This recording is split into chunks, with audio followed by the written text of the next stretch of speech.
Well, I know that you have a horticultural background, so why don't you tell us about that for a second? And did that personally for you blend into the horticultural therapy, and that's how it all got started?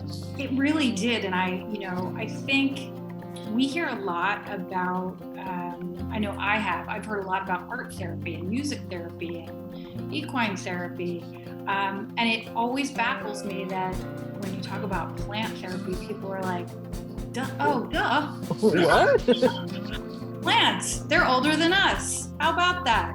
We need them to live. When I think about, some of the pieces of our mission that we are setting out to accomplish, we say healing. Well, that is a broad term, but I see a lot of people saying, well, PTSD, suicide prevention, like they're rolling all of these things into one ball. And I actually feel that they're doing a disservice, because I believe if we were to actually pull all of these mental health conditions apart, we might be able to customize even further. Like, this isn't about coming in and changing PTSD.